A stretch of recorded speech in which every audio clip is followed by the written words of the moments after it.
गेली आठवडाभरापासून महाराष्ट्रात मुसळधार पाऊस पडत होता, त्यामुळे याचाच मोठा परिणाम हा बकरांवर झाला असून याच्यामध्येच मोठ्या प्रमाणावर ह्या गारा पडल्या होत्या। ह्या गारांचा थर हा बकरांवर साठल्यामुळे बकरांमध्ये थंडी भरल्याने अनेक बकरी ही आजारी पडली तर काही मृत्युमुखी पडली। तर आपल्यासोबत बोलण्यासाठी जे बकरं पाळतात ते मेंढपाळ आहेत, त्यांच्याकडून आपण जाणून घेऊ की काय सांगाल तुमचे जो गाराचा पाऊस झाला त्याच्यामध्ये बकऱ्यांवरती गारा साठून किती बकरं गेली व कशी आजारी पडली काय? अचानक पाऊस आला आणि त्याच्यामुळे पोकार गारा बिरा पडले आणि बकरा पोकार गारांचा ढीग साचला आणि 10-12 बकरं आमची त्या पावसात मेली आणि एकंदरीत आजारी पडण्याचे निमोनिया फिमोनिया याची आता होण्याची शक्यता आहे।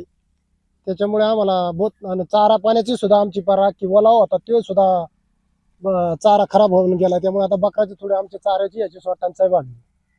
म्हणजे तुम्ही जे बकरं होती गारा पडायच्या आधी तुम्ही त्यांना कांद्याचं की असं काही चारा चारत होते, पण आता पूर्ण ओला चारताय त्यामुळे आता त्यांच्याकडे खायला पण ऑप्शन नाही, त्यामुळे अनेक बकरांचे खाण्याचे वांदे झाले आहेत। हा खूप खूप खूप आता चारा पाती सडल्या जमा झाल्या, आता खायला सुद्धा आमच्याकडे काही राहिलं नाही शिल्लक। आता जेवढे शेतकरी कांदा पात काढी तो पात बकराला खायला मिळेल आणि त्याच्यामुळे आता बकरा आमची गारातली तेव्हा आजारी आता पडायला लागल्या पावसाच्या अचानक याच्यामुळे। ज्या एकंदरीत गारपिटीचा पाऊस झाला त्याचाच मोठा परिणाम हा बकरांवर सुद्धा झालेला आहे। याच्यामुळे अनेक बकरे हे मृत्युमुखी पडले, याचाच मोठा नुकसान हे जे बकरी व्यावसायिक आहे त्यांना झालेले आपल्याला पाहायला मिळत आहे। यामुळे त्यांच्यावर मोठे आर्थिक संकट सुद्धा आलेले आहे। नीलम चापुडे, LS मराठी, आंबेगाव, पुणे।